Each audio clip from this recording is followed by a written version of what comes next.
आज हम स्टार्ट करने वाले हैं चैप्टर फर्स्ट। इंट्रोडक्शन में हम बात करेंगे एक तो definition of partnership.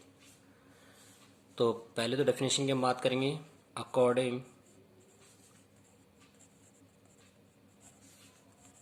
To partnership act 1932। तो जो पार्टनरशिप एक्ट है 1932 उसके अकॉर्डिंग हम डेफिनेशन की बात करेंगे।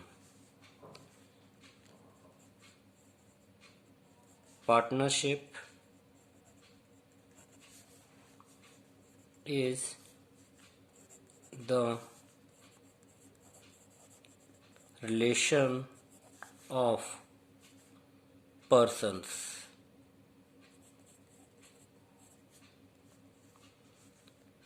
who have agreed to share the profits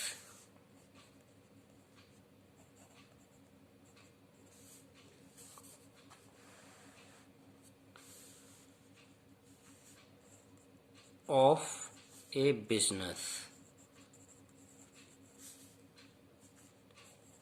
carried on by all or any of them acting for all।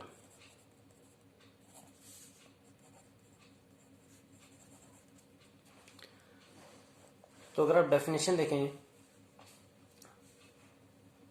तो डेफिनेशन में बताया गया है partnership is the relation of persons. तो पार्टनरशिप क्या है, यानी व्यक्तियों के संबंधों को बताता है।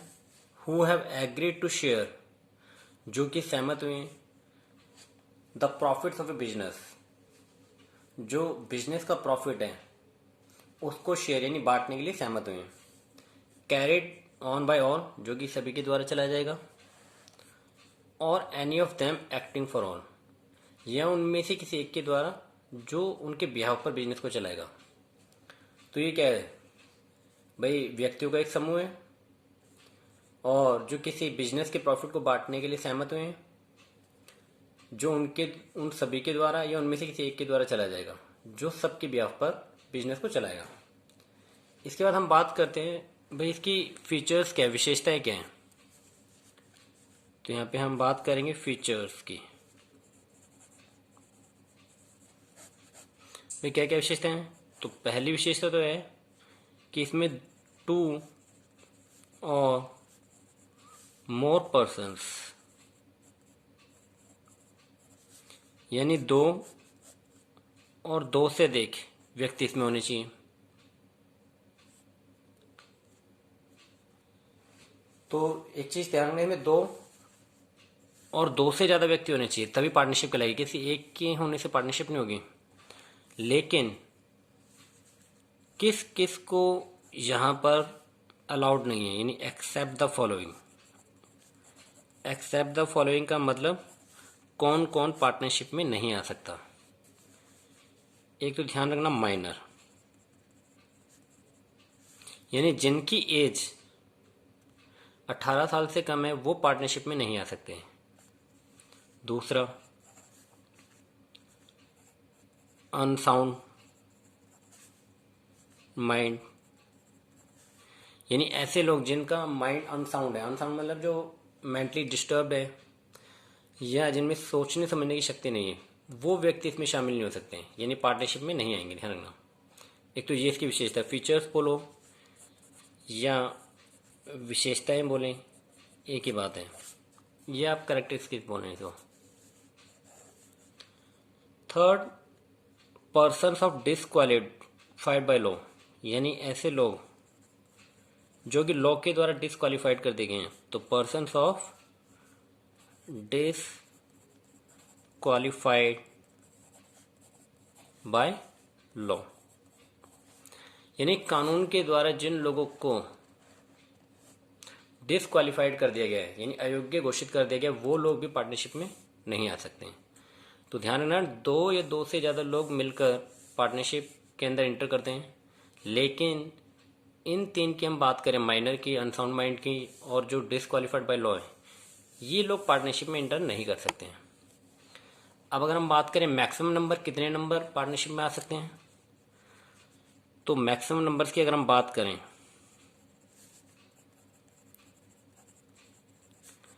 तो 50, यानी 50 से ज़्यादा लोग पार्टनरशिप में शामिल नहीं हो सकते हैं। ध्यान रखना, 50 से ज़्यादा लोग पार्टनरशिप में शामिल नहीं होंगे। सेकंड, फर्स्ट पॉइंट था आपका 2 और मोर पर्सन्स, सेकंड आपका है एग्रीमेंट। तो एग्रीमेंट होना बहुत ज़रूरी है, यानी एग्रीमेंट। अब एग्रीमेंट ध्यान रखना, एग्रीमेंट रिटर्न में भी हो सकता है और आप ओरल भी कर सकते हैं इसको। तो एग्रीमेंट दोनों तरीके से हो सकते हैं, बट ध्यान रखना जो रिटर्न वाला है इसको हम पार्टनरशिप डीड में भी आपको समझाऊंगा पार्टनरशिप डीड क्या है। तो ध्यान रखना, जब भी एग्रीमेंट अगर रिटर्न में होगा तो उसको हम पार्टनरशिप डीड में, वैसे तो पार्टनरशिप डीड के अंदर ओरल भी हो सकता है, बट जो ज़्यादा सेफ है वो है रिटर्न में। अगर आप रिटर्न में एग्रीमेंट कर लेते हैं, यानी पार्टनर्स अपने आपस में मिलकर अगर एग्रीमेंट रिटर्न में करते हैं तो वो ज़्यादा सेफ रहेंगे बजाय ओरल के। और थर्ड, अगर हम बात करें इसकी विशेषता या फीचर्स की बात करें, लॉफुल बिजनेस होना चाहिए। लॉफुल बिजनेस यानी आपका जो बिजनेस है वो लीगल होना चाहिए। इलीगल बिजनेस अलाउड नहीं है। जैसे अगर आप सोचें कि भाई मैं ड्रग्स का व्यापार करूं, या फिर आप सोचें कि मैं जो भी गांजा है, चरस है, या फिर आप शराब, ये सब चीज़ें अलाउड नहीं होगी। मीन्स जो भी बिजनेस हो वो लॉफुल बिजनेस होना चाहिए आपका, यानी कानून द्वारा मान्यता प्राप्त होना चाहिए। लॉफुल है तभी अलाउड है। तो ये किसकी विशेषता है। और अगर मैं फोर्थ बात करूं, यानी जो फोर्थ इसका पॉइंट है,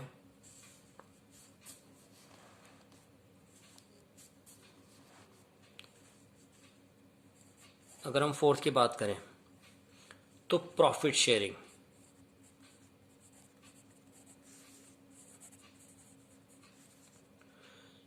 यानी जो पार्टनर्स हैं इनमें प्रॉफिट और लॉसेस ये भी कंफर्म होना चाहिए। उनकी जो प्रॉफिट और लॉस है वो किस रेशियो के अंदर डिस्ट्रीब्यूट होंगे उनके बीच में, यानी उनकी प्रॉफिट शेयरिंग रेशियो क्या होगी, ये होना बहुत ज़रूरी है। और फिफ्थ अगर हम बात करें तो business can be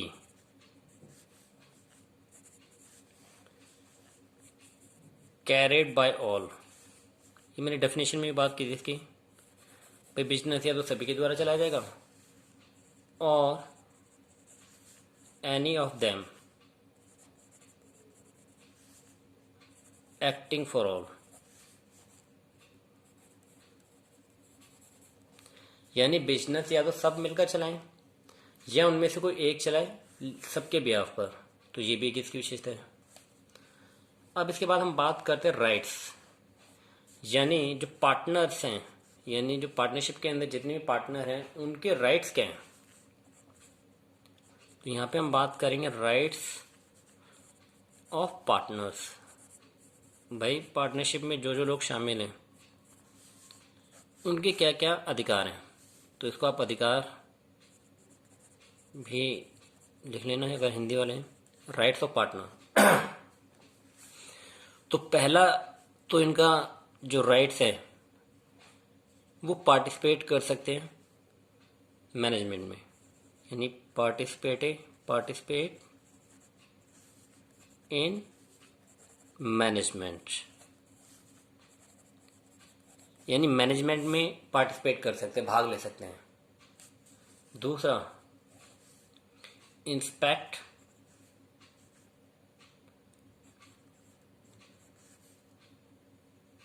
the books of account,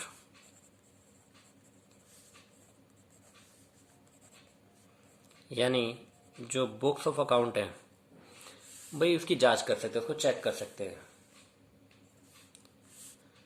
एक ये इनको अधिकार है पार्टनर्स को। और अगर मैं थर्ड बात करूं, ये नए पार्टनर को एडमिशन से रोक भी सकते हैं, यानी कोई नया पार्टनर अगर मान लो पार्टनरशिप में आना चाहता है तो उसको ये आने से रोक सकते हैं। तो ये वाला अधिकार भी पुराने पार्टनर्स को, यानी जो पार्टनर बिजनेस के अंदर ऑलरेडी हैं। तो आप इसको लिख भी लेना, a partner has the right not to allow the admission of a new partner।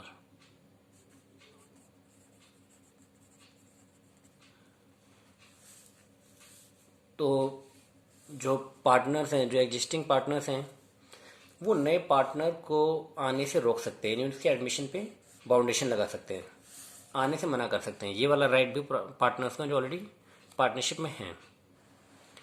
इसके बाद अगर हम फोर्थ पॉइंट बात करें, कोई भी पार्टनर मतलब कि पार्टनरशिप फर्म से रिटायर हो सकते हैं। तो राइट टू रिटायर यानी उसे बिजनेस में से रिटायर होने का भी अधिकार है, बट हाँ आफ्टर नोटिस, यानी उसको नोटिस देना पड़ेगा। तो बिना नोटिस के वो रिटायर नहीं हो सकता। तो ये कुछ पॉइंट्स थे जो हमने बात की थी राइट्स ऑफ ए पार्टनर की, भाई पार्टनर्स की क्या क्या राइट है। ऐसे और भी बड़े इंपॉर्टेंट थे, इसलिए मैंने आपको समझाया। इसके बाद हम बात करते हैं पार्टनरशिप डीड की। भाई पार्टनरशिप डीड क्या है, और ये इंपॉर्टेंट भी है पार्टनरशिप डीड, ये ध्यान रखना।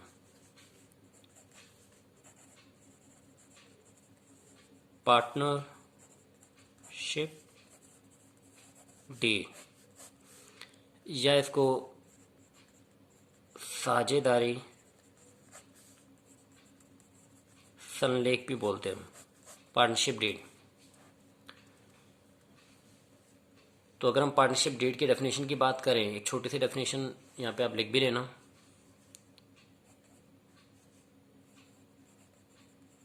पार्टनरशिप comes into एग्जिस्टेंस, यानी पार्टनरशिप कब एग्जिस्टेंस में आती है, बाय एन ऑरल और रिटर्न। भाई या तो आप बातचीत के माध्यम से पार्टनरशिप में आ जाओ, या रिटर्न एग्रीमेंट कर लें आप, रिटर्न में रिटर्न एग्रीमेंट।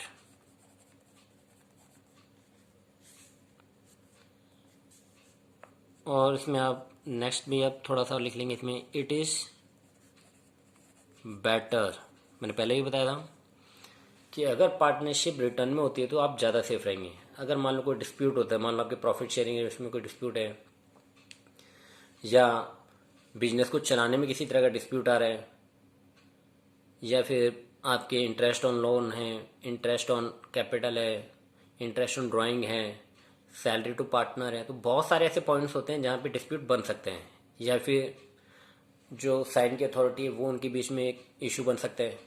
तो जब इस तरह के इश्यूज बनते हैं तो उन इश्यूज को सॉल्व करने के लिए रिटर्न एग्रीमेंट बहुत काम आता है। यानी रिटर्न में आपने जब समझौता कर रखा होता है तो आप इसको एज ए एविडेंस कोर्ट में आप इसको शो ऑफ कर सकते हैं।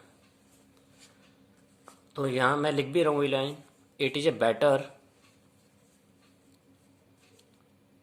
तो it is better to have return agreement, यानी रिटर्न में इनके बीच में एग्रीमेंट हो,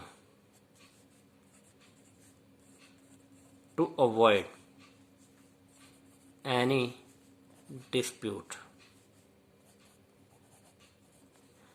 यानी कोई भी डिस्प्यूट है उसको अवॉइड करने के लिए रिटर्न में एग्रीमेंट बहुत ज़रूरी है। तो ये इंपॉर्टेंट चीज़ है, ध्यान रखना। और जो पार्टनरशिप डीड है यही पार्टनरशिप का बेस भी है। यानी अगर आपके बीच में समझौता नहीं है तो बहुत सारी प्रॉब्लम्स पार्टनर्स को फेस करनी पड़ सकती है। तो ये बहुत इंपॉर्टेंट है, ध्यान रखना, पार्टनरशिप डीड होना बहुत जरूरी है। अब हम बात करें कि भाई पार्टनरशिप जो डीड है, भाई इसमें क्या क्या बातें शामिल होती है, कौन कौन से इंपॉर्टेंट पॉइंट्स हैं जो इसके अंदर देखने को मिलते हैं। तो यहाँ पे इन पार्टनरशिप डीड, भाई डीड में कौन कौन सी चीज़ें शामिल होती हैं। एक तो सबसे इंपॉर्टेंट पॉइंट है नेम, डिस्क्रिप्शन ऑफ पार्टनर्स। यानी जो पार्टनर्स के भी नाम तो पता होने चाहिए, कौन कौन पार्टनर इसमें शामिल हैं, और उनकी जो एड्रेस है, मतलब कि एड्रेस है, उनका प्लेस ऑफ रेजिडेंस है, या जो प्रूफ्स होते हैं जैसे आईडीज होती हैं, तो ये सब भी होना बहुत ज़रूरी है। तो पार्टनरशिप डीड में क्या क्या होगा, उनका नाम होगा, डिस्क्रिप्शन उनके बारे में होगा, ठीक है, जितनी पार्टनर उसमें शामिल हैं।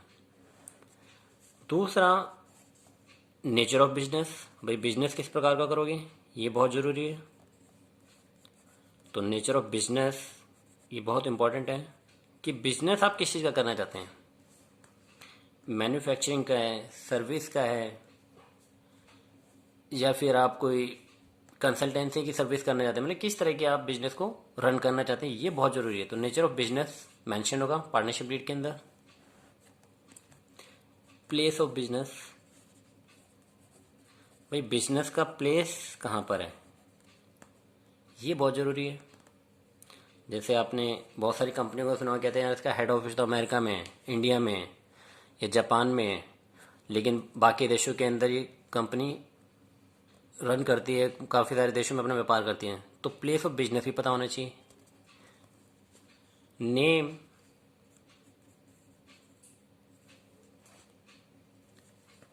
And address of the firm, यानी फर्म का नाम क्या है, एड्रेस क्या है, ये बहुत ज़रूरी है। आपने भी देखा होगा जो भाजपा की सरकार है जो इस टाइम पे करंटली है, उसने बहुत सारे जो फेक बिजनेस चल रहे थे जो कि सिर्फ एक तरह से डॉक्यूमेंट पे थे बट एक्चुअल में एग्जिस्ट नहीं करते थे, तो जितनी भी ऐसी कंपनियां थी उसको सरकार ने अब बंद कर दिया है। यानी उनको नोटिफाई किया, उनको चेक किया, पता चला कि सिर्फ ये ऑन पेपर्स हैं बट एक्चुअल में ये इनका ना तो कोई प्लेस ऑफ बिजनेस है, ना उनका एड्रेस जो है वो लोकेट हो पाया, तो उन कंपनियों को बंद कर दिया गया। ऐसे फिर इनकी कैपिटल कंट्रीब्यूशन, भाई कितना कितना कैपिटल पार्टनर कंट्रीब्यूट कर रहे हैं, तो कैपिटल कंट्रीब्यूशन ये भी बहुत इंपॉर्टेंट है कि बिजनेस में आप आ रहे हैं तो कितना पैसा लगा रहे हैं, इसके बारे में पता होना चाहिए। तो ये सब पार्टनरशिप डीड के अंदर बताया जाता है कि कितना कितना कंट्रीब्यूट कर रहा है कौन कौन पार्टनर। इंटरेस्ट ऑन कैपिटल, कि भी उन्होंने जो बिजनेस में पैसा लगाया हुआ है तो उस पर कितना उनको इंटरेस्ट मिलेगा, तो ये रेट ऑफ इंटरेस्ट में मेंशन होता है।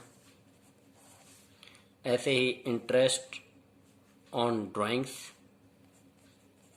यानी अगर कोई बिजनेस में से अपने पर्सनल यूज के लिए पैसा निकालते हैं तो उस पर इंटरेस्ट कितना चार्ज होगा, interest on drawing. Interest on loan, अगर कोई पार्टनर बिजनेस को लोन दे रहा है तो उस पर कितना रेट ऑफ इंटरेस्ट रहेगा, ये सब इसमें मेंशन होते हैं। प्रॉफिट शेयरिंग रेशियो, ये बहुत इंपॉर्टेंट है, आप जानते ही हैं, क्योंकि हर बिजनेस प्रॉफिट के लिए ही स्टार्ट किया जाता है, कोई भी लॉस के लिए बिजनेस स्टार्ट नहीं करता। कभी ये नहीं कहता कि भी हाँ हम लॉस बांटने के लिए चलो बिजनेस करते हैं, हमेशा प्रॉफिट बेस होते हैं। और आप जानते हैं कि बिजनेस की जो एक बहुत इंपॉर्टेंट डेफिनेशन भी बात की जाती है, यह कहा जाता है कि भी लाभ है तो व्यापार है, तो ये बहुत ज़रूरी है। तो प्रॉफिट शेयरिंग रेशियो भी उसके अंदर मेंशन होना बहुत ज़रूरी है। ऐसे ही आपका सैलरी टू पार्टनर्स, अगर कोई पार्टनर एक्टिवली काम कर रहे हैं तो भाई उसमें उसको सैलरी कितनी मिलेगी, ये बहुत ज़रूरी है। और आप ध्यान रखना, ये तो कुछ और भी ऐसे बहुत सारे पॉइंट्स हैं जो अगर हम बात करें बट बहुत लंबा हो जाएगा ये। तो पार्टनर्स किस किस प्रकार के हो सकते हैं अगर हम बात करें, अगर मैं टाइप्स की बात करूं, टाइप्स ऑफ पार्टनर, तो इसमें एक्टिव हो सकते हैं, एक्टिव पार्टनर, और आपके साइलेंट पार्टनर।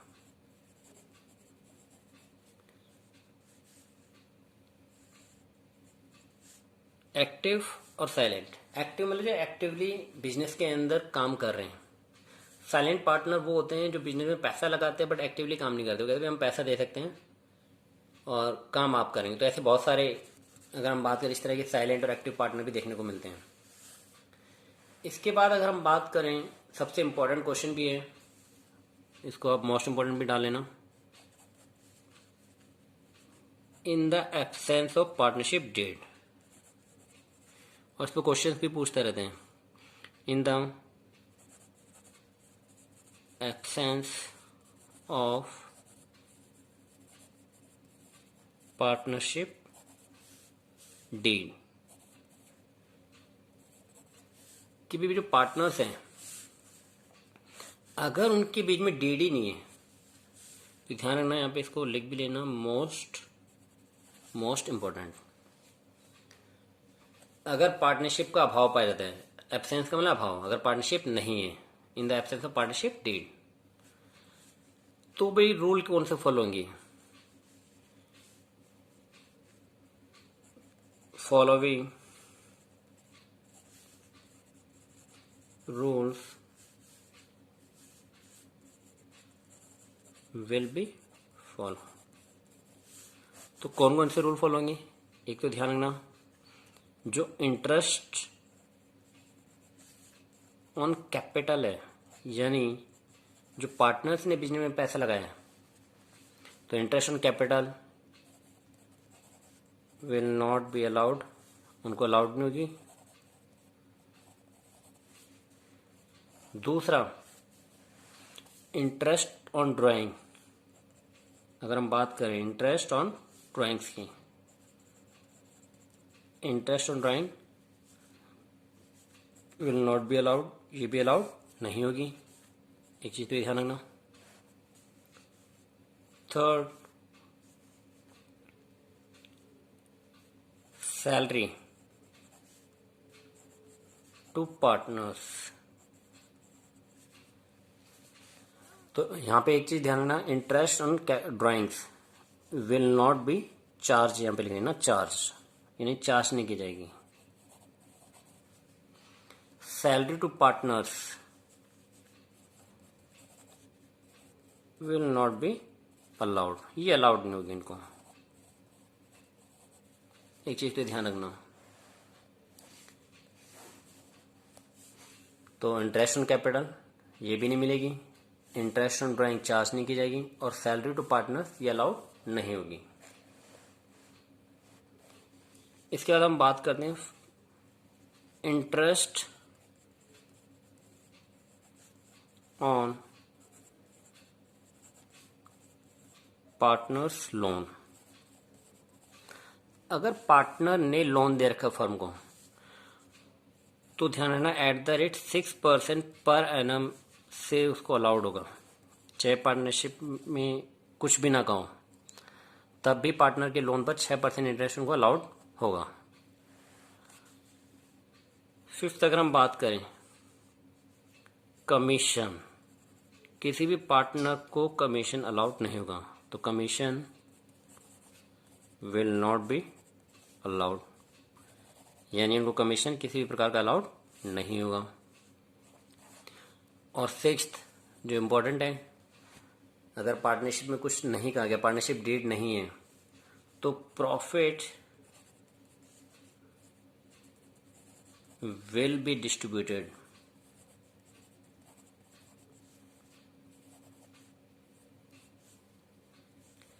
इक्वली,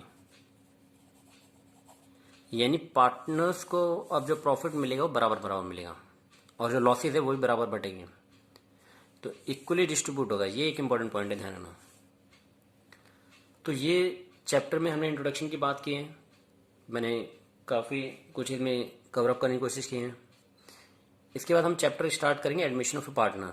उसमें मैं जो डिफरेंट क्वेश्चन है, रेशियो निकालना है, न्यू रेशियो है, सेक्रीफाइसिंग रेशियो है, ट्रीटमेंट ऑफ गुडविल है, या गुडविल की जो जनरल एंट्रीज हैं, इसी प्रकार से रिवोल्यूशन अकाउंट है, रिवोल्यूशन अकाउंट की जनरल एंट्रीज हैं, रिवोल्यूशन अकाउंट बनाते कैसे हैं, मीन्स उसका लेजर कैसे बनता है, पार्टनर्स कैपिटल अकाउंट है, बैलेंस शीट है। ये सारी चीज़ें मैं आगे वाली वीडियोज में कवर करने वाला हूँ।